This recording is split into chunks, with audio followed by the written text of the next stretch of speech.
Bonjour à tous et à toutes, je m'appelle Alex Saraf, je suis votre animateur de radio. Bienvenue à l'émission Témoignages de vie. Je suis psychopédagogue de formation. Je suis aussi auteur du livre La psychologie pour apprécier l'humain qui a été publié en septembre 2017 chez Béliveau Éditeur. Et je suis aussi conférencier. À l'émission Témoignages de vie, je reçois des invités qui sont inspirants, rayonnants et résilients. Et aujourd'hui, j'ai le plaisir d'accueillir à l'émission Témoignages de vie Robin Roy. Bonjour Robin Roy. Bonjour Alex, Comment ça va? ça va vraiment très bien. Merci beaucoup de m'inviter à ton émission. Ça me fait plaisir, bienvenue, merci d'avoir accepté d'être un invité à l'émission Témoignages de vie. Donc, je vais te présenter à nos auditeurs et à nos auditrices qui écoutent cette émission de radio et aussi à ceux et celles qui vont voir cette vidéo sur YouTube. Ça sera en fin de compte hébergé sur ma chaîne YouTube Alex Saraf, auteur, animateur de radio, conférencier. J'invite les auditeurs et les auditrices à s'abonner à ma chaîne YouTube Alex Saraf, auteur, animateur de radio, conférencier. Et ça va être aussi sur Linklink et les liens, et aussi la vidéo et le lien pour YouTube sur Facebook. Alors, Robin Roy, tu es auteur, tu es conférencier. OK, je vais montrer tout de suite ton livre. Tu as publié le livre La conquête de soi, le voyage d'une vie, qui a été publié aux éditions Performance. La préface a été écrite par José Lavigueur, donc on va en parler de ton livre. Tu as aussi un centre de conditionnement physique, Aérobin. En fin de compte, c'est Aérobie plus Robin qui fait Aérobin, je l'ai lu dans le livre. Et tu donnes des conférences, en fin de compte, dans les écoles primaires pour dire aux élèves qu'il faut qu'ils aillent jusqu'au bout de leur passion, en fin de compte, jusqu'au bout de leur rêve. Tu es aussi auteur d'une vingtaine de DVD. Et tu es en fin de compte aussi animateur scolaire, étant donné que tu vas dans les écoles depuis plusieurs années. Et tu es aussi chroniqueur euh, à Météo Média, Rythme FM et à TVA, excuse-moi, TVA. À TVA. Et ensuite aussi, tu es l'un des conférenciers attitrés des camps SOS Santé Beauté dans le Sud que propose l'animatrice et la comédienne Chantal Lacroix. Et il y avait, en fin de compte, c'était dans le magazine, attends une seconde, je vais le trouver, dans la presse, en fin de compte, dans la presse du 15 mars 2014, tu es parmi les 11 plus grands voyageurs du Québec parce que tu as visité 500 villes dans 75 pays sur 6 continents, sur les 6 continents, et tu as pu admirer les 7 nouvelles merveilles du monde ainsi que les 7 merveilles de la nature. Je te cite à la page 73, le chapitre La conquête du monde. Donc, on va parler aussi de ces voyages-là que tu as fait. Donc, tu as ouvert le centre de mise en forme Aérobin en 2004 qui est à Trois-Rivières. Donc, voilà, on va commencer. Et tu es professeur de yoga et tu es aussi un entraîneur. Et tu veux que les gens bougent en fin de compte. C'est ça, tu leur dis qu'il faut bouger en fin de compte. Donc, et faire de l'aérobie, etc., puis l'exercice physique, de la mise en forme. Alors, j'ai lu ton livre, je l'ai vraiment aimé, je le recommande fortement, La conquête de soi, le voyage d'une vie, Performance édition. La préface a été écrite par José Lavigueur, qui est quand même une personnalité très connue, et tu es aussi une personnalité publique connue, en fin de compte du grand public, étant donné que tu as fait les grands médias, Météo Média, TVA, et en fin de compte aussi FM. C'est ça, le Rythme FM. Donc, on va partir de ton enfance, en fin de compte. Tu décris ton enfance dans le livre. OK? Donc là, on est rendu à la page 19, mais avant l'enfance, bien sûr, il y a la naissance, puis avant la naissance, ben en fin de compte, le fœtus est dans le ventre de sa mère. Donc, j'ai lu ce que tu racontes là, c'est que tu as été dans le ventre de ta mère pendant 4 jours et qu'il n'y avait plus d'eau. Il n'y avait plus comment on appelle ça, le symbiotique, là, le liquide symbiotique. Donc, en fin de compte, dès que tu es venu à la naissance, tu as été un survivant parce que tu as survécu 4 jours sans Noah dans le ventre de ta mère. Donc, et c'est ta mère qui t'a raconté cette histoire-là, j'imagine? Bien oui, c'est certain. Moi, j'essaie toujours d'expliquer qu'est-ce qui fait que je suis une personne aussi intense, aussi Oui, tout ou rien, qui va jusqu'au bout des choses, même si c'est dangereux, même si ça peut faire peur à certaines personnes. Quand j'ai quelque chose dans la tête, je vais y aller jusqu'au bout. J'ai essayé d'expliquer pourquoi que j'étais comme ça, puis c'est certain que c'est ma mère qui me l'a raconté parce que quand je suis finalement sorti du ventre de ma mère après 4 jours sans eau, parce que ma mère, il faut comprendre qu'elle a crevé ses os le 10 mars, est allée à l'hôpital et ils l'ont retourné chez elle et lui ont dit non, il n'est pas prêt à sortir. Mais c'est complètement ridicule de penser que un bébé puisse rester sans nourriture, sans eau, sans lubrification, quoi que ce soit pendant quatre oui, jours. Alors, quand j'ai finalement sorti, j'étais gris, j'étais inerte, j'étais sans vie, je bougeais oui, plus et le je médecin, l'ai lu. oui. Alors, le médecin, il était vraiment pas certain que je puisse survivre et finalement, ben, je sais pas, j'ai comme une urgence de vivre, quelque chose qui vient me chercher dans le plus profond de mes tripes, puis de vivre passionnément, intensément chaque jour de ma vie sans penser qu'un lendemain. Alors, je l'ai pas eu facile dès le premier moment de ma vie, mais je suis la personne la plus heureuse de l'être, par exemple. Ouais, c'est ça. Et tu es une personne résiliente parce que tu as survécu cela, tu as survécu d'autres épreuves dont on a parlé aujourd'hui. Un des slogans alors des psychologues, c'est le suivant: chaque personne a son histoire. Et en fin de compte, tu as vraiment beaucoup de résilience parce que tu as vécu quand même des épreuves. Puis on va en parler de ces épreuves-là. Donc ça, c'est une épreuve. Et en fin de compte, tu as survécu parce que dans le liquide symbiotique, c'est là qu'il passe l'eau puis la nourriture, puis t'en avais pas pendant 4 jours, là. Voilà. Donc, c'est ça. Là, parlons de ton enfance. Comment ça a été ton enfance, te rappelles-tu? Oui, Entre, ben moi, ouais, non, c'est sûr que la mémoire, il faudrait juste que dire que je dise aux auditeurs et aux auditrices que la mémoire autobiographique, c'est à partir de l'âge de 3 ans. Donc, habituellement, les gens ont des souvenirs à partir de l'âge de 3 ans. Donc, tes plus anciens souvenirs en enfance, c'était quoi? Puis comment ça a été ton enfance? ben, je dirais que c'est à peu près ça, là, à partir de 3 ans que je commence à avoir des Oui, souvenirs. Moi, j'ai été chanceux d'être élevé dans une famille extrêmement humble là, qui n'avait pas nécessairement d'argent. oui, Je ne sais je pas l'ai du lu. tout comment ils réussissaient à nous faire des cadeaux de Noël, à moi et ma sœur, parce qu'on est deux dans la famille, deux enfants. Oui, Ils épargnaient mes parents tout l'argent dont ils pouvaient parce qu'ils voulaient nous gâter quand même. On était vraiment pas riches, mais on était entouré d'amour, par exemple, d'amour pur. Alors, il n'y avait pas de prétention quelconque. Mes parents, moi, ils sont nés dans la grande ville de Montréal et ils ont décidé d'aller emménager en campagne près de Trois-Rivières. Ça s'appelle Yamachiche. C'est un tout oui, petit village dans lequel moi, j'ai pu jouer à l'extérieur. J'ai passé mes journées entières à jouer dehors jusqu'à la noirceur, qu'il fasse -20 ou +40. Je dis, il n'y avait aucune raison de ne pas passer mes journées à l'extérieur. Alors ça, je suis grandement reconnaissant envers mes parents d'avoir choisi d'élever leur famille dans la campagne. Alors, j'ai eu une belle enfance. oui, J'ai été entouré d'amour. J'ai fait mes rangs dans l'école scolaire en apprenant relativement rapidement parce que oui, je suis une éponge humaine. Ma mère m'a appris à lire et à écrire quand j'avais 5 ans. Alors, quand je suis arrivé sur les premiers bancs d'école en première année à 7 ans, je savais absolument tout d'avance. Alors, je commençais à déranger oui. la classe parce que tout n'allait pas assez vite pour moi. Oui, et ça, je l'ai lu à la page 25. Une question de passion, et je te cite Robin Roy dans ton livre La conquête de soi.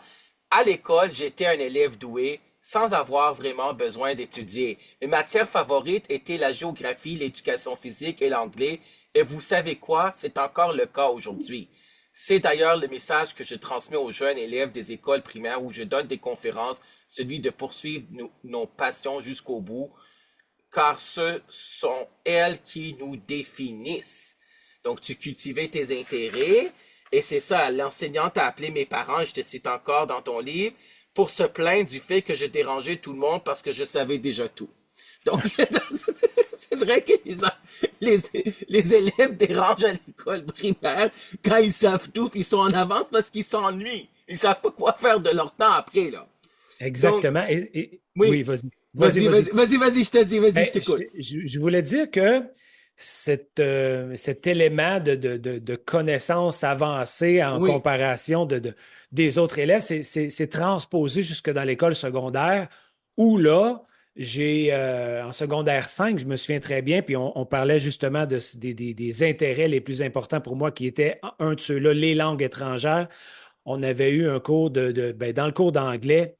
J'étais presque bilingue rendu en secondaire 5 et le professeur me disait, bon, ben écoute, j'ai plus de travaux pour toi, va aider les autres. Alors pour moi, c'était une grande fierté de pouvoir être son assistant. Alors il y avait quand même des bons côtés à connaître davantage de matière quand tu peux les mettre à profit puis aider les autres.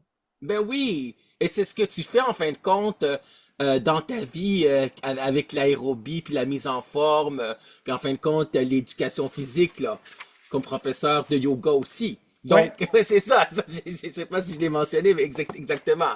Et là, à l'âge de 17 ans, la page 22, je te cite, Robin Roy, tu dis, j'ai failli mourir étouffé. Alors tu as avalé un sac complet de biscuits soda. Donc, en fin de compte, il y avait la panique. Donc, c'était un événement, en fin de compte, où tu as failli mourir, là. Oui. C'est ça. Oh oui. Donc, tu as Alors, moi, survécu à ça aussi, là. Oui. oui, parce que c'était un étouffement. Alors, Oh un my sac de God. biscuits soda, on comprend que c'est pâteux. Et j'étais avec un ami qui m'avait fait rire. Alors, j'ai pouffé de rire, mais ça a créé comme un bouchon sur ma trachée. Alors, il était impossible de respirer. Et pour moi, ben là, on s'entend quand on respire plus, c'est paniquant. Et ces Oui. 30 secondes-là, ben, ça a été les plus pénibles de ma vie parce que là, on cherche notre air et on sait que c'est pas long que ça peut être, ça peut virer au cauchemar. Et j'ai mon ami qui me tapait dans le dos, mais ça ne servait à rien. C'était pas utile dans mon cas. Alors, j'ai mimé la manœuvre Oui. de Heimlich, qui est de rentrer le poing dans l'estomac le plus fort possible pour essayer de déloger le bouchon en tant que tel. Et ça a fonctionné, ça a fini par fonctionner, mais je me suis retrouvé avec deux yeux au beurre Oui, noir je comprends.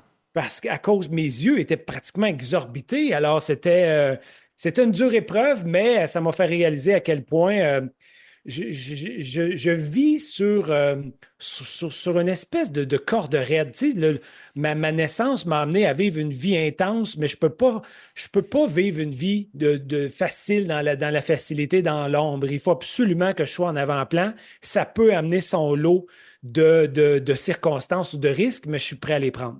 Oui, je comprends. Et il y avait, en fin de compte, on va parler de comment tu décris, en fin de compte, je pense que c'était dans la vingtaine, que là, c'était plus rock and roll. Donc, c'était, en fin de compte, tu avais expérimenté, tu avais pris de la mescaline. Et je pense que c'est ça, tu avais dit aussi l'alcool, mais ça, tu avais pris, en fin de compte, quatre. Oui, c'est ça, tu es devenu, en fin de compte, t'es devenu, t'avais une dépendance à la mescaline, là. Oui, oui, certainement, parce que Oui, quand tu parles des quatre, je nommais ça oui, mes quatre groupes oui. alimentaires. Oui, c'est ça, C'était les gars de groupe alimentaire. C'était, vas-y, on t'écoute. c'était le cannabis, c'était les champignons avec la mescaline et l'alcool. Alors, Oui, pour être honnête, je consommais plus que je oui, mangeais pendant oui, de nombreuses années. Alors, la nourriture était moins importante que la drogue. Parce qu'il faut comprendre que moi, quand j'ai eu 17 ans, j'avais jamais encore absorbé aucune substance illicite. J'avais oui, jamais touché à la toxicomanie. Puis, je m'étais promis que je refuserais jamais. Alors, allez savoir pourquoi. Mais je m'étais promis que quand c'était pour m'être offert que j'allais plonger. Et c'est ce que j'ai fait. J'ai plongé tête première dans la consommation et je me suis perdu parce que quand tu n'en as jamais pris, puis que tu te viens en prendre tellement d'un seul coup, oui, alors ça a été une perte d'identité. Et même, je dirais plus, j'en suis venu à détester mon image parce que j'étais en mauvaise santé, je ne m'alimentais pas bien et je me suis ramassé avec des boutons d'acné que j'avais jamais eu encore au visage. Et j'avais peur de ce que j'allais voir dans un miroir. Alors imaginez quelqu'un qui oui, est, qui est bien dans sa peau pendant toutes ces années, jusqu'à 17 ans, qui a le vent dans les voiles, puis soudainement que je déteste mon image puis que j'ai peur de ce que je vois. Ça affecte énormément l'estime de soi et la capacité à poursuivre une vie, de croire en ses rêves. Oui, Et à ça, ce malaise, s'ajoutait une surconsommation. Alors, je oui. me disais, ben, ça va m'en prendre encore plus.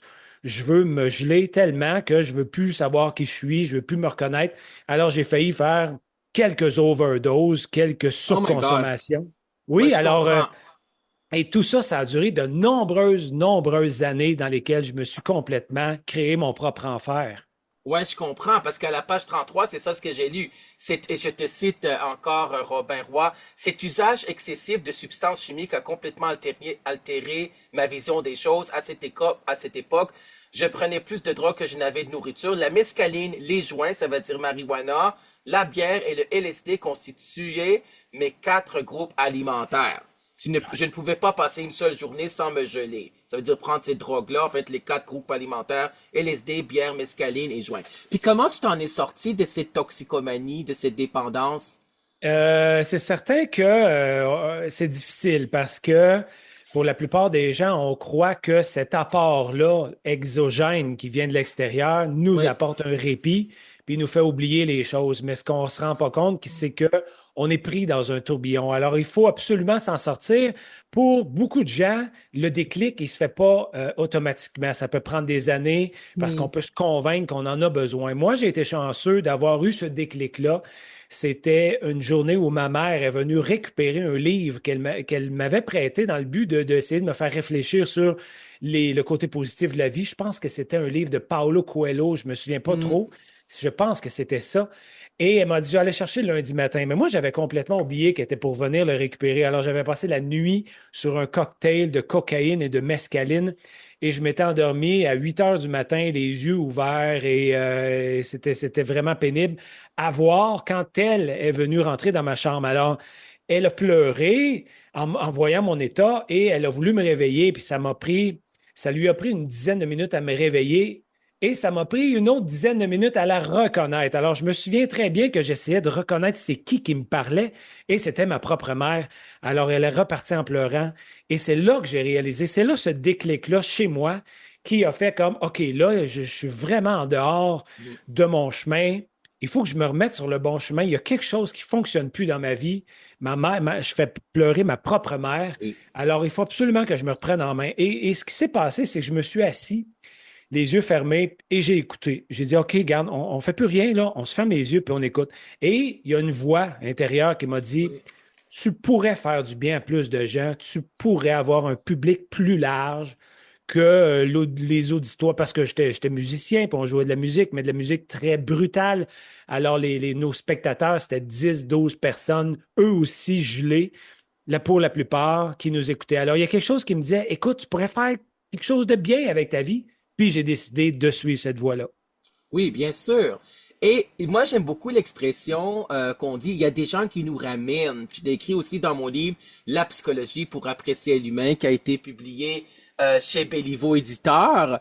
La vie est belle et simple, ce sont les gens qui la rendent triste et compliquée.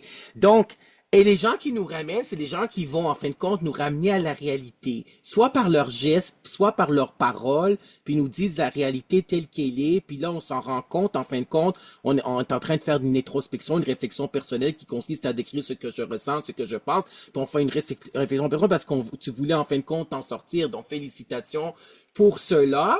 Et là, il y avait un point tournant dans ta vie, en 2005, tu as eu la chance d'animer une méga séance d'entraînement devant plus de 250 personnes au cours de l'émission Courir la pomme qu'animait Annie Brocoli sur TVA. Là, je te cite, je te paraphrase, puis je te cite en fin de compte tel quel à la page 24.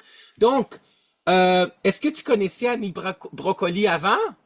Ben oui, Ok, certainement, parce que oui, oui, parce vas-y. que moi, quand je suis sorti de ma consommation, Oui, quelques semaines après, je suis tombé sur une annonce dans un journal qui mentionnait cours de Taïbo et je ne savais pas du tout à quoi m'attendre. Et c'est une belle erreur qui est arrivée dans ma vie. En fait, pas une erreur, mais il y a quelque chose qui me poussait à aller m'inscrire à ce cours-là, même si je ne savais pas du tout c'était quoi.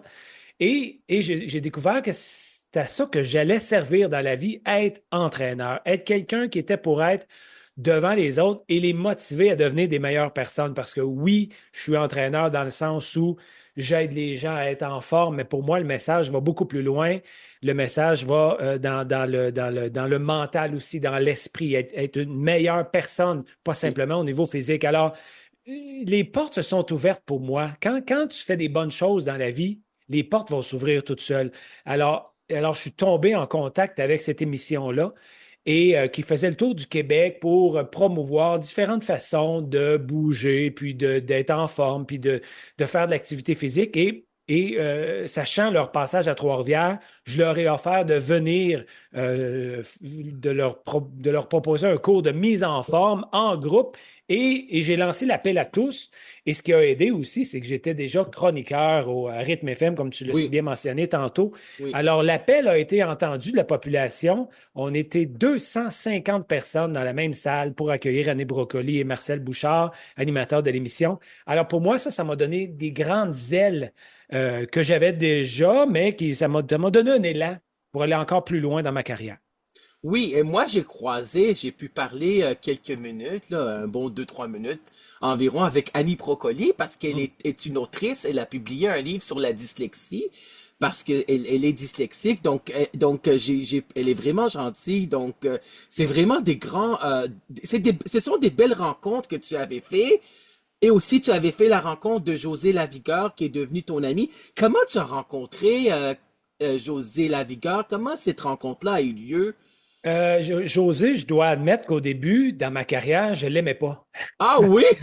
Mais mais faut comprendre que je m'inspirais grandement de son travail. Oui, Mais José, pour moi, c'était une compétitrice dans le sens où je me disais, hey, s'il fallait qu'elle n'existe pas, moi, je pourrais avoir pris sa place, mais c'était mon ego qui parlait à ce je moment-là. comprends. Mais José, j'ai eu la chance de la rencontrer dans des conventions, des congrès de mise en forme où elle savait qui j'étais. Moi, je savais qui elle était aussi, mais on n'était pas encore amis à ce moment-là. Oui, La fois où on s'est vraiment reconnecté ensemble ou connecté tout court, oui, c'est lors d'une chronique sur des DVD à la maison, oui, parce que moi et José, on fait des DVD que les gens peuvent s'entraîner à la maison. Et il y oui. avait eu une critique dans laquelle une journaliste avait, on va dire, rabaissé ou dénigré un peu le travail de José Lavigueur. Ah ouais. Oui, oui, oui, Ok, qui était je l'ai pas entendu. oui, Je suis pas au courant. et Josée était en furie et elle avait besoin de ventiler et elle m'avait écrit, elle m'avait dit, Robin, cette journaliste-là, je la déteste, comment peut-elle s'en prendre à mon travail? Et là, j'avais répondu, moi, à Josée, j'avais dit, Josée, je suis d'accord avec toi, la journaliste, parce que la journaliste,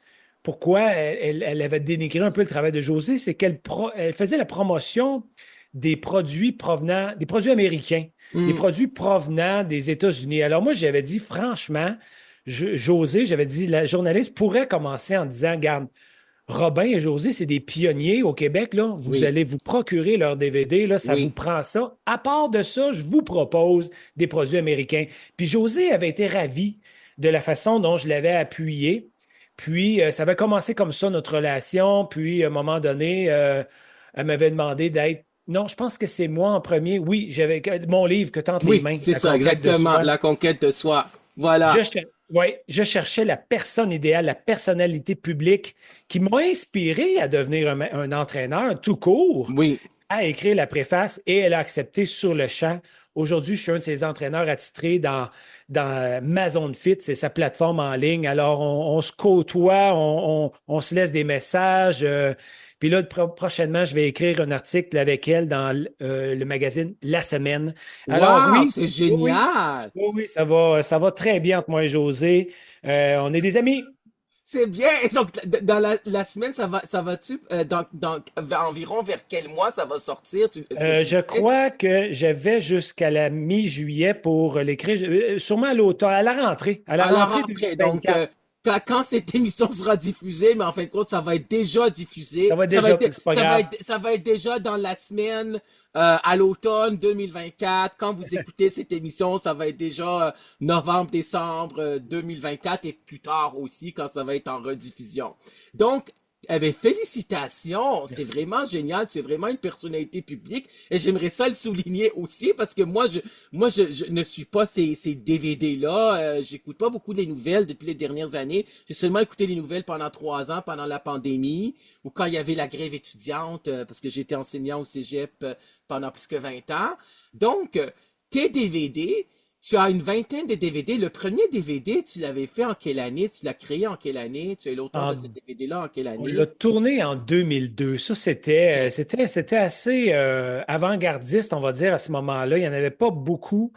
Et je suis parti, moi, aussitôt que je l'ai tourné, c'était comme un peu un leg que je faisais à mes participants parce que moi, je m'en allais dans le sud. Moi, j'ai quitté la Mauricie ou le Québec, on va dire, pour aller vivre au Club Med parce que j'ai été recruté par le Club Med de Punta Cana. Et moi, c'était Ouh. mon rêve d'aller vivre à l'étranger puis d'aller enseigner à l'étranger. Alors moi, quand je suis parti, j'ai tourné ce DVD-là, mais je m'attendais pas à en faire d'autres. Et sur place, au Club Med, je dois avouer que j'ai trouvé ça un peu difficile parce qu'on est, à ce moment-là, peut-être pas aujourd'hui, là, mais on était quand même sous-payés, mais on était nourris, logés, mais c'est beaucoup de travail, c'est beaucoup d'heures à chaque journée. Et j'étais confiné à un seul endroit parce que j'ai commencé, moi, à voyager. J'ai fait deux pays avant d'aller au Club Med. J'ai été au Costa Rica et au Pérou et j'ai découvert que j'avais un grand intérêt pour les voyages. Et là, je me suis rendu compte qu'il aurait fallu que je demeure en République dominicaine pendant de nombreuses années et dans un tout inclus. Moi, je suis un grand voyageur, je suis un aventurier, je déteste les tout inclus. Si j'y vais, c'est pour y travailler, c'est pas pour y demeurer. Alors, j'ai été désillusionné et en même temps, mon producteur m'a rappelé et il m'a dit, écoute, le distributeur au Québec, dans ce temps-là, ça s'appelait Distribution Select. Et eux, ils distribuaient partout dans les librairies les DVD d'exercice. Alors, il m'a dit, on pourrait lancer ta carrière si tu revenais. Et c'est ce que j'ai fait. Alors, quand j'ai tourné mon premier DVD, je ne m'attendais pas à en faire d'autres. Et petit à petit, ben, il y en a eu 20. C'est génial. Et le 20e, c'était en quelle année? Le 20e, c'était à peu près ça en 2020 parce que OK. on a arrêté Oui, de tourner pour la simple et bonne raison que les gens à la maison ont pratiquement plus maintenant, en 2024, de lecteurs de DVD parce que tout est numérique avec Netflix, exactement. avec Vidéotron sur demande, avec tout est numérique maintenant. Alors, ce que je fais, moi, aujourd'hui, c'est que je fais des cours en ligne. Alors, moi, je fais Ah, et ça a commencé, puis ça fait référence à ce que tu viens de mentionner durant la pandémie. la pandémie, ouais. Mais oui, on était confinés à la maison. Alors moi, j'aurais pas pensé faire des cours en ligne s'il n'y avait pas eu de pandémie parce que je m'attardais à mes cours en présentiel, puis moi, ça me convenait parfaitement, mais ça m'a créé un revenu supplémentaire parce que dans mes cours maintenant, je place une caméra, je ramène ça à la maison, puis je la dépose sur ma plateforme et les gens peuvent s'entraîner à la maison. Alors, j'ai développé une clientèle, euh, peu importe partout dans le monde, Oui. qui peuvent s'entraîner maintenant à la maison. Alors, il n'y a plus de DVD comme tel, mais il y a des cours en ligne. Oui, c'est ça. La pandémie aussi a amené Zoom, parce que moi, je connaissais pas Zoom, donc j'ai enseigné aussi sur Zoom pendant la pandémie. J'ai enseigné sur Zoom. Donc ça, c'est, étant donné qu'on a l'entrevue qui est filmée sur Zoom, c'est génial ce que ça a donné comme pour Zoom, là. C'est sûr Oui, que la pandémie, il y avait beaucoup de négatifs, là, mais il y avait aussi les visioconférences où, en fin de compte, le fait que tu es capable, en fin de compte, de le faire en ligne, ces entraînements-là et d'aider les gens. Donc, les DVD, est-ce qu'ils sont encore disponibles? Et si oui, où? pas vraiment parce que OK. ils Est-ce ont que tu as fini les par. droits d'auteur, par exemple? Tu les as, les droits d'auteur des Oui, oui, DVD? certainement, parce que OK. pour chaque DVD, j'ai les droits d'auteur, mais ils ont fini par disparaître des magasins parce que OK. ça demandait beaucoup de gestion pour garder les stocks dans les magasins, puis les retours. Alors, ça devenait un peu compliqué. Puis, les gens qui avaient à les avoir les ont, mais tous les DVD aujourd'hui sont sur mon site web. Alors, on peut tous les Oui! avoir. Mais oui, sans exception, on peut tous les télécharger et les avoir à vie. Alors, Est-ce que, oui, est-ce qu'on peut les télécharger sur ton site qui est lequel, peux-tu le dire? c'est, c'est aérobin.net. Oui, aérobin, aerobin.net. Exactement. Alors là, C'est sur ce ça. site-là, on peut tout télécharger mes DVD, les avoir à vie et on C'est peut s'abonner génial. aussi. Oui, on peut s'abonner aussi à ma chaîne en ligne. Mais je veux juste faire un petit point sur Oui, la vas-y, vas-y. pandémie. La pandémie a fait que tu tiens mon livre entre les mains parce qu'il m'aurait jamais été envisageable pour moi d'écrire un livre de 55 000 mots sans avoir du temps pour le faire et je ne l'aurais pas trouvé.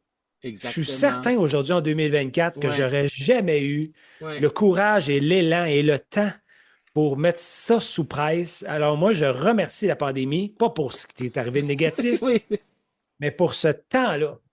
oui, c'est quand même un bon livre, un très beau livre là, de 205 pages, là, vraiment. Là. Donc, tu l'as écrit pendant la pandémie. Est-ce que c'était pendant la première année de la pandémie? Combien de temps ça t'avait pris de l'écrire? Oui, c'était la première année de la pandémie, Ouais, le c'est ça. premier confinement comme Ouais. tel pendant 3 mois à la maison. Moi, j'avais déjà commencé à mettre sous page des idées. Il y avait la moitié de mon livre qui était dans des dossiers éparpillés dans mon ordinateur et l'autre moitié dans ma tête, dormant.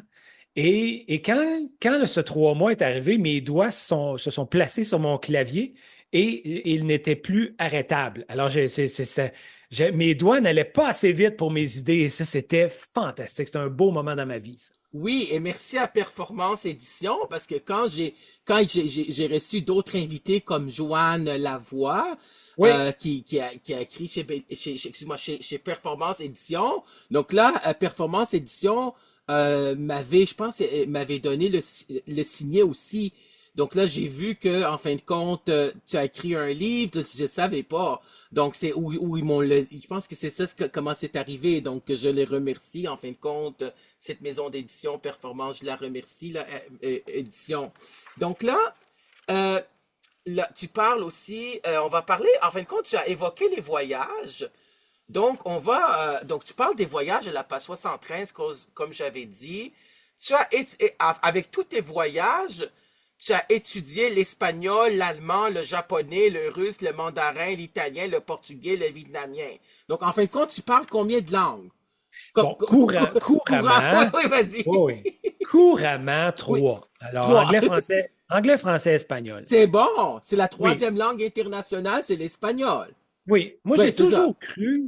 j'ai toujours pensé on pourrait parler 3 langues, que tous Oui, les êtres humains sont capables oui, ils de sont. mettre l'effort pour apprendre 3 langues. J'ai toujours pensé ça. Alors, pour moi, c'est depuis longtemps que je m'intéresse à l'espagnol, puis je me suis promis que je ne le perdrais jamais. Alors, moi, j'ai pris le livre des verbes Becherel en espagnol et je Oui, l'ai étudié pour le connaître par cœur, les 200 pages du Becherel en espagnol pour connaître chaque temps de verbe et pour être capable de formuler des phrases en intégrant les verbes au bon temps, aux bonnes conjugaisons. Pour moi, ça a été révélateur pour pouvoir continuer. Après ça, c'est juste des mots de vocabulaire qu'on apprend. Mais quand on sait formuler une phrase, c'est beaucoup plus facile. L'italien et le portugais, pour moi, je me débrouille. Je ne le parle pas oui, couramment, mais sur place, quand je vais en Italie, je ne parle qu'italien. Puis quand je vais au Brésil, je ne parle que portugais, même s'il manque quelques... Je comprends suffisamment pour pas avoir à utiliser l'anglais. Je trouve que c'est un manque de respect, moi personnellement, là, mm, d'utiliser l'anglais quand on peut se faire l'effort d'apprendre d'autres langues. Quand tu mentionnes les autres langues, oui, j'ai appris le japonais, le russe, le vietnamien pour me déplacer dans ces pays-là et essayer d'utiliser la langue le plus possible. Je me souviens que j'étais en Russie, en Sibérie, et j'ai fait exprès d'aller en Sibérie où ça ne parle plus anglais pour avoir à acheter moi-même des billets de train en russe oui. parce que moi, c'est ça mes sensations fortes. Il y en a que c'est sauter en parachute, il y en a, moi, c'est d'avoir à me débrouiller dans une autre langue. J'aime ce défi-là. Je trouve que c'est une belle façon d'intégrer la culture puis de s'immiscer dans une espèce comment on va dire ça, une immersion. Alors, on va dire que j'ai une certaine facilité, c'est peut-être ça qui aide, mais j'ai une grande passion et un grand respect pour les langues étrangères. Oui, bien sûr. Et tes voyages, tu as visité beaucoup, beaucoup, beaucoup de pays. Donc, en fin de compte, tu as visité 75 pays et tu as visité 500 villes. Est-ce que tu as, mettons, sur 5 ou 10 pays ou villes qui sont tes préférés, c'est lesquels?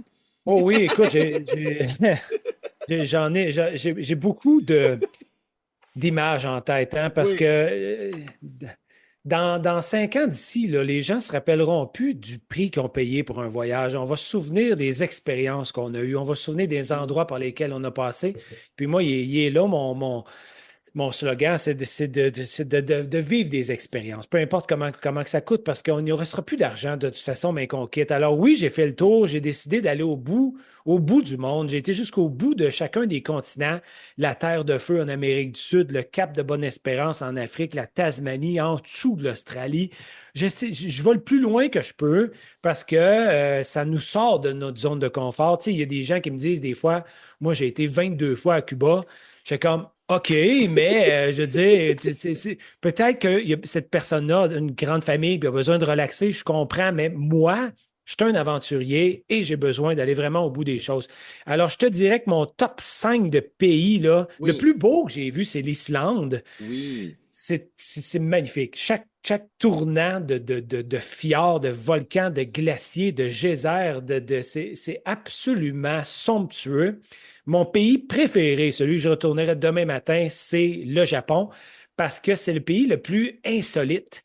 C'est le pays qui va te remettre en cause toutes les manières que tu as de vivre, de penser comment les choses peuvent fonctionner. J'ai adoré le Brésil. Je suis allé 3 fois. J'adore cette culture-là. C'est magnifique. La nourriture est absolument excellente. Je mettrais aussi le Vietnam, qui est un pays extrêmement abordable, parmi la meilleure nourriture au monde. Puis, écoute, je mettrais l'autre juste à côté, là, la Thaïlande, qui est wow, sublime aussi. Je te dirais que mon continent favori, c'est l'Asie, parce oui, que avec les années, moi, j'ai été élevé catholique, mais je suis devenu bouddhiste avec les années. oui, C'est très, très, très religieux, l'Asie, côté bouddhiste. Mais il y a tellement de beaux endroits dans le monde. Tu sais, il y en a qui. J'ai même pas parlé de l'Europe, là, puis il y en a des très beaux endroits en Europe aussi. bien sûr. Mais je favorise les endroits un peu plus rustiques. Je suis comme ça, mais j'aime quand c'est moins facile. Oui, bien sûr. Et tu passes, en fin de compte, chaque année un mois en silence dans divers monastères du monde. Ouais. Donc, est-ce que c'est comme un mois parmi les 12 mois ou c'est comme aléatoire, c'est pas toujours le même mois chaque année? C'est pas toujours le même mois. OK. Moi, ce que je fais, c'est de la méditation, des retraites de méditation Oui. Vipassana. Alors, Oui, c'est Vipassana, ça. ouais, C'est ça, je voulais que tu en parles parce que ouais, dans le livre, tu en parles de la retraite Vipassana à la page 132. ouais. Moi, Donc, je te moi, laisse parler, vas-y. oui, je suis instructeur de yoga, hein. Je suis professeur de yoga depuis Oui. 25 ans, mais j'avais jamais, jusqu'en 2015, véritablement exploité la méditation et aller au bout, parce qu'on le sait, on en parle depuis tantôt, j'aime aller au bout des choses. Et j'ai Mhm. décidé d'aller au bout de la méditation. À quoi ça rime? Pourquoi on médite? Puis qu'est-ce qu'on va y trouver là-dedans quand on médite suffisamment? Parce que pour la plupart des gens, honnêtement, on fait juste l'effleurer et on médite 5, 10, 15 minutes, puis whoop, je trouve qu'il manque un fondement, un impact dans notre vie. Alors moi, la première fois que j'en ai entendu parler de cette retraite Vipassana-là, j'étais dans une retraite de yoga et un peu de méditation au Mexique en 2007.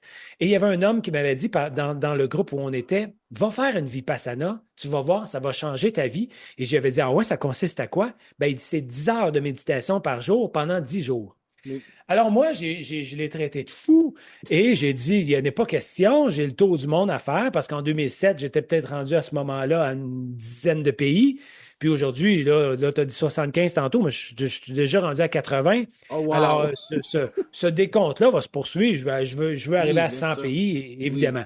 Mais ça m'a pris 8 ans avant d'être prêt. Alors, en 2015, j'ai suivi ma toute première retraite Vipassana. Je l'ai fait au Venezuela parce que je voulais la faire à l'étranger. J'aime ça voyager en même temps. Alors, C'est certain que ça demande tout un investissement de dire, OK, là, je vais prendre 10 jours de ma vie, Oui, puis je vais méditer 10 heures par jour. Alors, c'est pas 10 heures de temps d'une fois. Là. Il y a des pauses entre les heures. Alors, c'est tout à fait faisable. Et à la fin de la première retraite, on nous dit qu'il serait bon d'en refaire une à chaque année. Et moi, quand on nous a dit ça, j'ai entendu le mot trois retraites au lieu d'une. Alors, parce que je suis encore une fois, je veux aller au bout des choses et je veux oui, comprendre vraiment de quoi il en retourne. Alors, je fais trois retraites de 10 jours dans une année, ce qui fait un mois. oui, oui, je comprends. Ouais. Et en fin de compte, ton centre de mise en forme aérobin qui a été fondé, ton entreprise, en fin de compte, en 2004 à Trois-Rivières, comment ça s'est passé? C'était quoi l'idée? Comment tu as eu cette idée-là de vouloir avoir ce centre-là? Quand j'ai commencé à donner des cours, quand j'ai suivi mon premier cours de Taïbo, comme je parlais tantôt, Oui, 3 mois plus tard, j'enseignais dans des centres, dans plusieurs centres à Trois-Rivières parce que j'avais une énergie débordante de réaliser, d'exploiter mes talents parce que c'est à ça que je sers, être en avant, puis faire bouger les gens, chanter, animer, puis montrer qu'on peut avoir du fun dans la vie.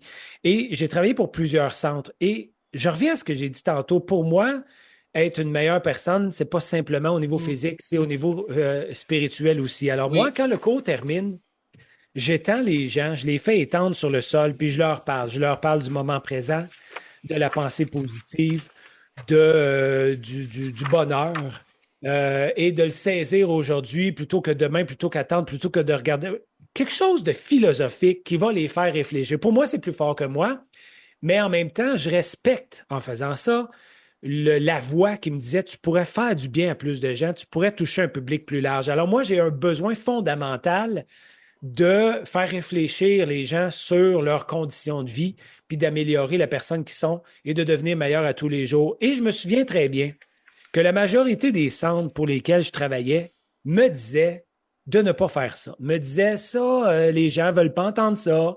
C'est pas écrit dans le livre le guide du parfait petit entraîneur. Merci de ne plus faire ça. Ben moi, je les ai regardés puis je leur ai dit, ben merci beaucoup, je vais aller faire ça ailleurs parce que j'avais besoin de continuer de le faire. Alors, c'est pour ça que j'ai parti mon école. C'est pour ça que j'ai décidé de faire les choses à ma manière oui, et d'ouvrir carrément mon école. Alors, moi, j'ai pris toutes mes listes de participants et dans ce temps-là, en 2004, ben, il y avait pas de Facebook, il n'y avait pas de réseaux sociaux. Il a fallu que je fasse des téléphones par-dessus oui, téléphone, oui, ça des je l'ai centaines lu. Ouais, des centaines de coups de Oui, fil sur des journées entières oui. pour dire aux gens, venez, je rouvre une école, et ils sont venus. Oui, c'est ça. Facebook, c'est depuis 2004. Donc, toi, tu étais juste avant Facebook, là. Oui, Donc, c'est ça, les appels téléphoniques. C'est ça ce qu'on faisait avant les réseaux sociaux. Parce que c'est vrai, à la page 45, la deuxième clé dont tu en parles du succès consiste à fixer la barre aussi haute que possible. Donc, toi, tu écris, retenez bien ceci, quand on ne fait pas tout en son pouvoir pour être le premier, le devenir ou le rester, on ne devient pas deuxième, on devient finalement le dernier. Donc, toi, tu veux que les gens vont aller jusqu'au bout. En fin de compte, tu les fais bouger plus, manger moins. Page 57, à votre santé, chapitre 3. Euh, Parlons de cette pandémie-là. Les gens étaient plus à la maison pendant 3 ans. La pandémie était carrément terminée presque. Était terminée après 3 ans, on nous l'avait dit. Ça fait déjà 4 ans. C'est quoi les conséquences après 4 ans? Est-ce que les gens, ou mettons en 2024 versus 2000, en comparaison à 2004, les 20 dernières années, et surtout les 4 dernières années, est-ce que les gens sont moins en forme, bougent moins, mangent plus? C'est quoi que tu as constaté comme entraîneur, comme éducateur physique, moi, éducateur? Vas-y. je crois que les gens deviennent de plus en plus conscients de comment être en forme parce qu'on le Oui, voit dans les magazines et les magasins à grande surface. L'équipement s'est modernisé énormément. Avec les montres Fitbit, puis tous les outils, les chaînes YouTube et tout ce qu'on peut utiliser pour mesurer notre progression. Et il y a des sites comme body, je me rappelle plus du nom. Les gens peuvent devenir entraîneurs rapidement. Oui, oui, j'ai vu ça sur Facebook aussi, là, mais là, Oui, ils mettent leur Reels, là, puis là, ils font de l'entraînement, puis ils oui, disent oui, où est-ce exact. qu'on peut aller, dans quel entraînement. Puis ça, j'ai vu ça, Oui, oui. les centres qu'on peut. Je l'ai vu sur Facebook, les sponsorisés, les pubs aussi, là. Oui, je l'ai vu. Alors des Reels, il y en a Oui, énormément aujourd'hui. oui, Puis les gens ont des plateformes TikTok et Instagram avec des centaines d'exemples, d'exercices, de vidéos. Alors, les gens sont conscientisés. Est-ce que ça veut dire qu'ils sont plus en forme? Oui et non, parce que c'est à eux de faire attention à leur alimentation, de surveiller leur alimentation, parce que aujourd'hui, on fait l'éloge de la nourriture rapide et il y a beaucoup plus, selon moi, de personnes qui font des surplus de poids comparativement en 2004 oui, aujourd'hui. Alors, est-ce que ça veut dire que les gens sont plus en forme? Oui et non. Alors, ça dépend de l'alimentation parce que, oui. comme je te dis, les gens sont conscientisés, ils savent qu'ils doivent bouger, mais je pense que pendant la pandémie, il y a eu une recrudescence de personnes qui sont allées à l'extérieur, qui en ont profité pour prendre du plein air, pour marcher, pour retrouver le plaisir de bouger parce qu'on n'avait pas d'autre chose à faire. Est-ce que ces bonnes habitudes-là sont restées? Il faudrait leur demander, mais je pense que c'est à tous et chacun de surveiller, son alimentation, puis qu'est-ce qu'on fait pour demeurer actif dans chacune de ces journées-là. Je pense que les gens, depuis 20 ans, euh, je pense que c'est le statu quo, puis ça dépend de chacun. Oui, ça dépend de chacun, mais on dit qu'il faut faire 30 minutes d'exercice à chaque jour minimum, là, Oui, environ, là. ben oui, C'est ça ce qu'on dit. Je sais que les gens s'entraînent parfois 1 heure, 2 heures, ça peut être 3, 4, 5 fois au gym par semaine, mais tu sais, ça dépend de chacun aussi de sa vie, de quelle activité physique il veut faire aussi. Donc, c'est sûr qu'il faut bouger plus, puis en fin de compte, avoir les 4 groupes alimentaires, pain, céréales, etc., fruits et légumes, et ainsi de suite, là. Donc, en tant qu'entraîneur, tu vois ça. Est-ce qu'on s'en va dans la bonne voie, tu penses? Avec les réseaux sociaux, tandis qu'il y a plus de publicité, que c'est plus médiatisé. Est-ce que tu penses qu'on s'en va dans la bonne voie? moi, je ne suis pas convaincu parce que Non? OK. mais, on peut être inspiré Oui, par des personnalités ou des gens qui vont nous proposer des entraînements, mais aujourd'hui, c'est très malheureusement axé sur l'apparence. oui, Et le besoin de reconnaissance. Alors, est-ce que les gens qui proposent des activités sont authentiques? Genre, pour certains, oui, mais pour beaucoup, non. Alors, moi, j'ai pas de TikTok ou d'Instagram. Je veux pas commencer à faire des choses comme ça. Moi, je veux rester authentique. Je veux faire des cours dans lesquels je m'amuse moi-même parce que oui. je passe beaucoup de temps dans le cours à rigoler. Puis je sais que ça fait rire les gens. Puis moi, je me trouve drôle aussi. Puis c'est ça le but premier. Moi, je veux combiner Oui. la mise en forme et le plaisir, et je souhaite que ça se poursuive de ce côté-là. Moi, je crois utiliser mes moyens pour inspirer les gens à continuer de bouger. Puis moi, je fais ma part. Oui. Je sais très bien que je fais la mienne.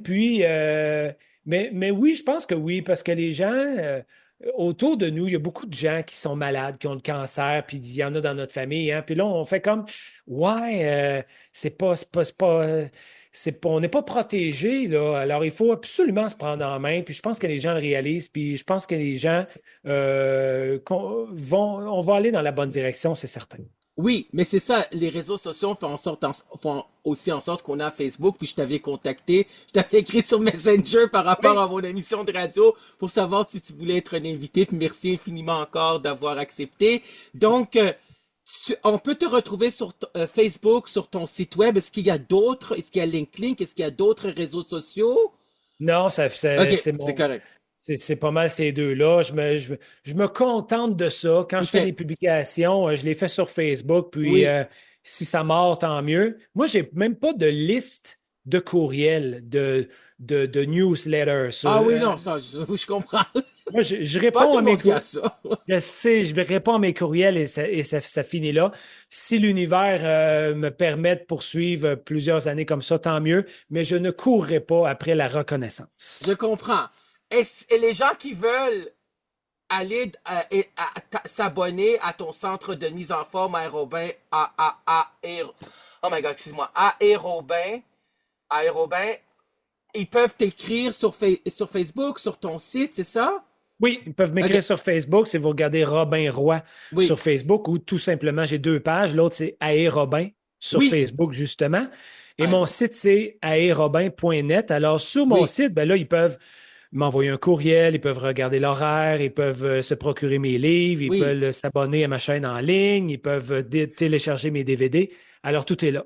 Oui, mais c'est génial ce que tu avais fait parce que tu as pris le mot aérobie, aérobin, et ça fait aérobin. Donc c'est Oui, génial. En fait, non, c'est j'étais, ça. j'étais prédestiné. J'ai failli au début utiliser un autre nom. Je te le révèle, je l'ai écrit dans aucun de mes Oui, livres. C'est que mon nom de famille, c'est Roy. ok. Alors, j'ai pensé être le roi de la forme, mais c'était un peu trop prétentieux. Dans les écoles primaires, excuse-moi, dans les écoles primaires, tu as fait aussi des conférences dans les écoles secondaires ou seulement dans les écoles primaires?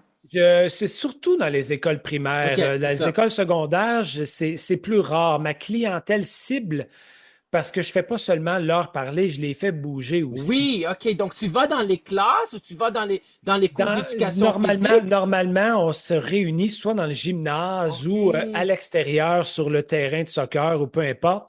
Et Wow. souvent, c'est l'école en entier. Des fois, c'est des groupes de cycles différents, mais c'est que je fais les deux. Alors, je leur parle, mais je les fais bouger aussi. Les écoles secondaires, c'est un peu plus difficile parce que j'ai découvert que les ados, par expérience, sont un peu plus blasés. Alors, peu importe ce que tu vas leur proposer, c'est lourd, c'est difficile, sont moins réceptifs. Alors, les Ouais. jeunes, je les aime beaucoup parce qu'ils sont Oui. remplis de vie. Oui. Mais ça ne veut pas dire que je ne retournerai pas dans les écoles secondaires, mais j'ai une préférence pour les écoles primaires. Et est-ce que tu as reçu aussi des confidences des élèves, j'imagine, par rapport à leur mise en forme? Parce qu'on sait aussi qu'il y a des gens aussi qui souffrent d'anorexie, de boulimie, de dysphorie, en fin de compte, d'image corporelle, là, en fin de compte, la dysmomophobie, là, qu'on appelle, dysmorphophobie, là. Tu sais, c'est quand même ce que Michael Jackson avait aussi quand il se regardait dans le miroir, il trouvait qu'il y avait plein de défauts, là. Donc, et comment est-ce qu'il y en a? J'imagine que tu as eu aussi des confidences. Je veux pas que tu révèles les confidences, mais les gens se révèlent aussi, j'imagine, par rapport à leur vécu de la mise en forme. C'est pas, on est dans une société où il y a la compétition. Il faut être aussi, tu sais, musclé, découpé. En fin de compte, les femmes doivent être minces, etc. C'est quand même, il y a des standards de beauté qui sont véhiculés de nos jours aussi, depuis surtout 2000, là, en fin de compte, et même avant, là.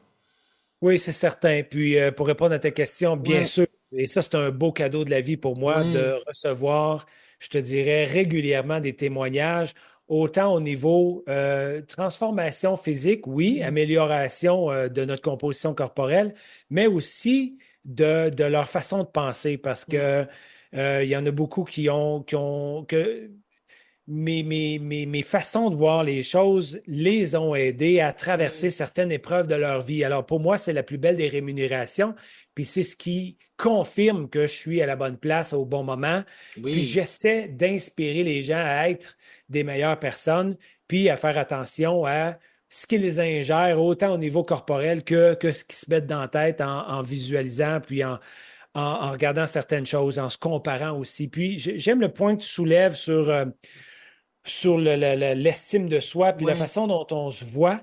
Moi, je dis souvent aux gens de se fermer les yeux, puis de se mettre des œillères, puis de mm, foncer dans la direction qu'ils ont prise, puis de se relever une fois que ça fera 6 semaines, puis de ne pas regarder à tous les jours, de ne pas se peser à tous les jours, puis mm, de regarder si on a perdu une livre ou pas, puis de regarder les autres après, puis d'attendre une confirmation extérieure. Non, faisons ce qu'on a choisi mm, de faire. Puis c'est certain que si on fait ce qu'il faut à tous les jours, en respectant notre objectif, ben, au bout de 6 semaines, quand on va s'ouvrir les yeux, on va faire comme wow! Mais ça prend une discipline, par exemple, parce que peu importe c'est quoi notre motivation, la motivation, ça fluctue tout au long de l'année. Tu sais, moi, je suis jamais motivé à 100% tout au long de l'année, sauf que j'ai de la discipline, par exemple, tout au long de l'année. Alors, la discipline va nous amener à notre objectif, même si la motivation fluctue. Alors, c'est ça que j'essaie de dire à mes jeunes. Oui, bien sûr, je comprends. L'estime de soi, c'est une opinion personnelle qui consiste, en fin de compte, à s'évaluer, en fin de compte, par rapport à plusieurs sphères de sa vie. Puis on a l'estime de soi corporelle, là. On sait que les filles cotent moins bien dans l'estime de soi globale que versus les garçons, parce que les filles cotent moins bien dans l'estime de soi corporelle. Elles ont ce qu'on appelle le syndrome de la Barbie, là, qui les psychologues américains, dans les années 90, en fin de compte, ont dit que les filles ont le syndrome de la Barbie, elles veulent ressembler à Barbie physiquement, là, qui ne pourrait pas, en fin de compte, une femme ne pourrait pas avoir les mensurations de Barbie, elle pourrait même pas être marcher puis être debout, se tenir debout. Donc, tes messages, c'est quoi les messages que tu aimerais dire à nos auditeurs, à nos auditrices? Euh, c'est quoi que tu aimerais communiquer? Ben moi, j'aimerais leur dire d'aller au bout de leur passion parce qu'on Oui. a tous quelque chose qui nous anime. On est tous ici pour réaliser nos rêves parce que je pense qu'on n'est pas juste venu pour payer des comptes puis d'attendre à la fin du mois d'avoir notre chèque ou je pense que la vie vaut plus que ça. Je pense qu'on va regretter à la fin de notre vie de ne pas avoir pris plus de risques, de ne Hmm. pas avoir été au bout de ces appels-là qu'on Oui. entend des fois, des signes qui nous disent Hey, tu devrais t'enligner dans telle chose. Trop souvent, on va s'être fié à l'opinion des autres, qui ont, les autres, leur propre peur aussi. Là. Alors, tu sais, quand on se fie aux autres, ça ne veut pas dire que c'est leur meilleure réponse. Alors, fions-nous à notre petite voix. Réalisons ce qu'elle nous demande. Allons au bout de nos rêves, puis on va faire en sorte que cette vie-là va avoir compté, va avoir eu de l'influence. Tu sais, on a toute une vie à vivre, ben assurons-nous qu'elle soit grandiose, cette vie-là. Puis attendons pas, par peur de manque de sécurité ou de confort, de sacrifier justement cette belle épopée qu'est la vie, parce que je pense euh, on a tous je dirais, pas la chance, mais on mérite tous d'être heureux. Puis ça commence par s'assurer qu'aujourd'hui vaut la peine d'être vécu. Oui, Voilà. exactement. Donc, c'est ça. Donc, il faut aller au bout de ses rêves. Il faut s'accrocher à ses rêves, en fin de compte. Puis, et vouloir le réaliser parce qu'on n'a qu'une seule vie à vivre. Puis, c'est vrai que ça part aussi, tout part de soi, la connaissance de soi, puis la perception de soi. La perception, c'est une opinion personnelle. En fin de compte, comment je me vois, en fin de compte. Donc, ça part de soi, comment je me vois, puis comment je vois aussi avec l'interaction avec l'autre. Parce que c'est vrai qu'il faut, en fin de compte, être bien dans sa tête puis bien dans sa peau aussi, là.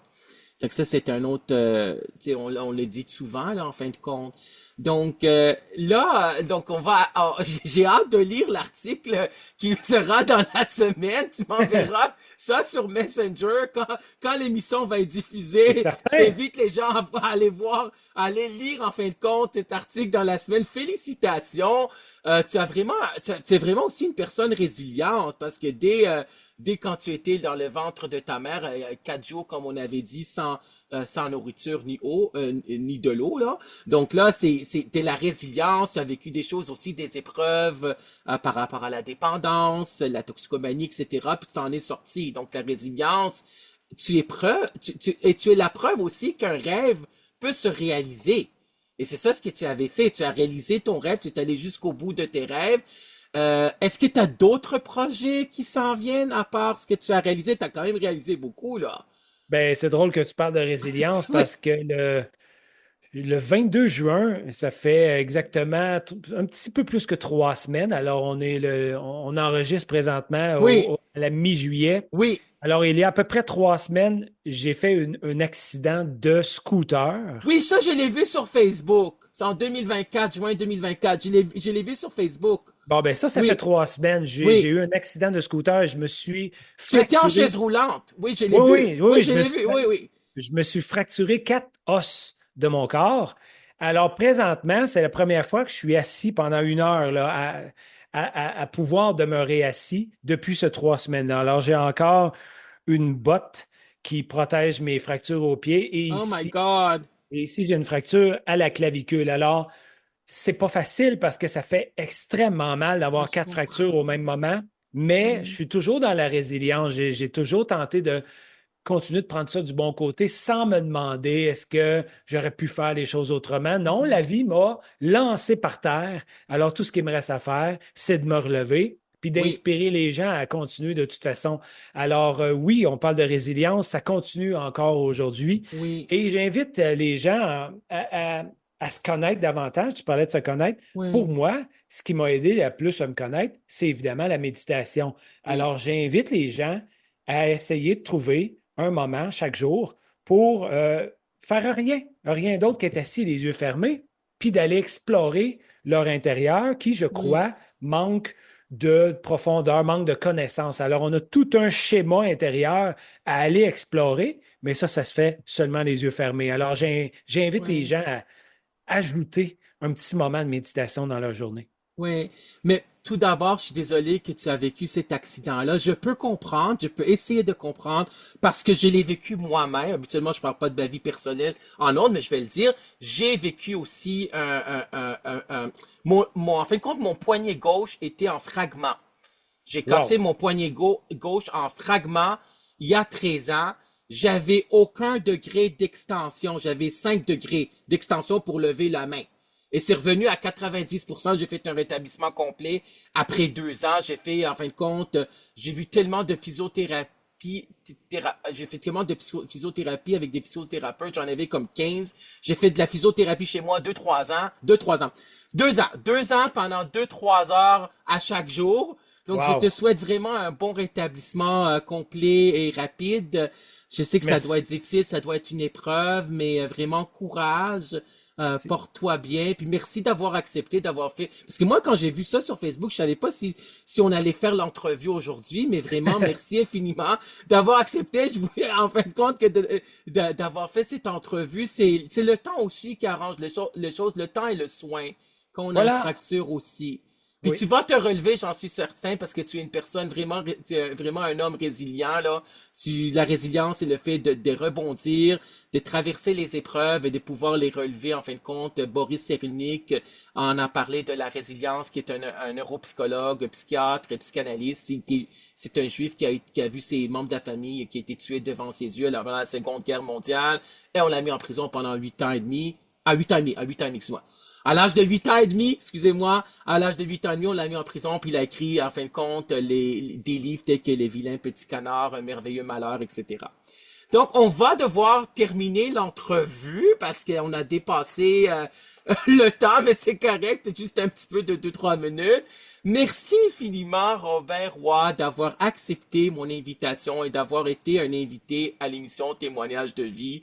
J'ai découvert une personnalité publique, en fin de compte, un conférencier, un chroniqueur, un auteur, un entraîneur de grande renommée. Et je vais suivre, je vais te suivre sur les réseaux sociaux, sur Facebook en fin de compte, etc. Je recommande fortement ce livre-là de Robin Roy que j'ai présentement en entrevue qui se termine La conquête de soi, performance édition.